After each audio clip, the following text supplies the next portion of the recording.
های آخر نشانه ها نمایان بر روی زمین.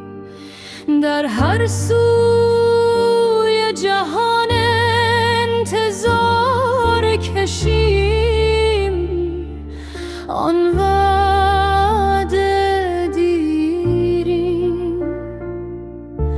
بازگشت مسیح آی من جیایی.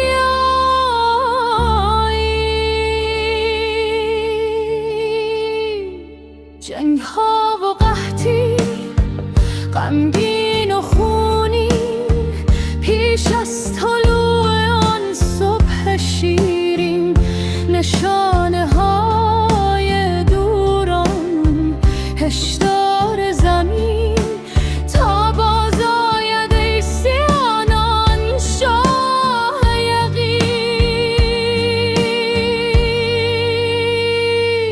شمشیر ها بران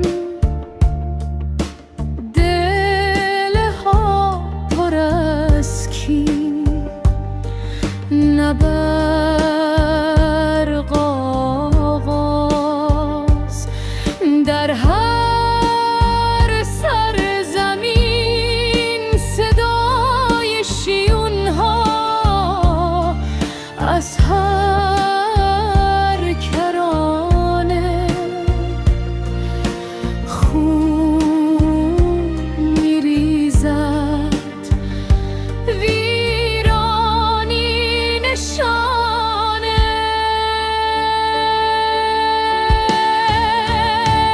جنگ ها و قحطی غمگین و خونین پیش از طلوع آن صبح شیرین.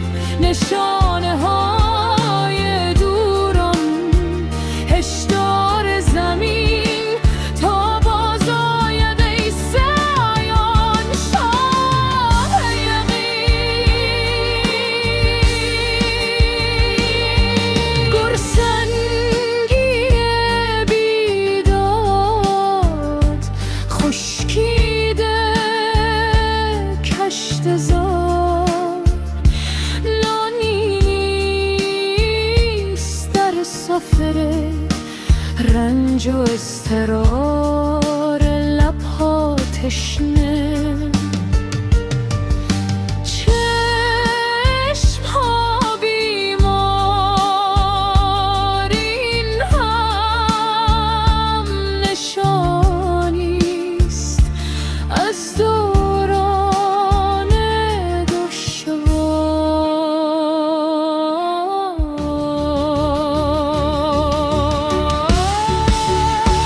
جنگ ها و قحطی غمگین و خونین پیش از طلوع آن صبح شیرین.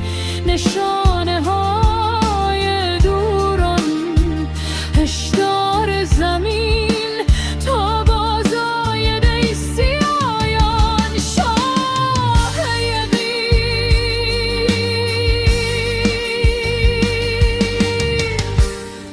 پس ای مومنان بیدار باشید در هر لحظه و هر گام. آماده باشید صبر و ایمان را محکم بدارید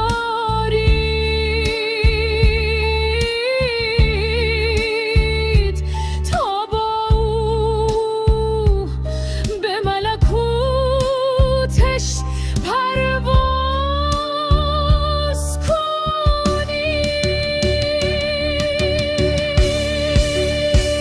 جنگ ها و قحطی غمگین و خونین پیش از طلوع آن صبح شیرین. نشان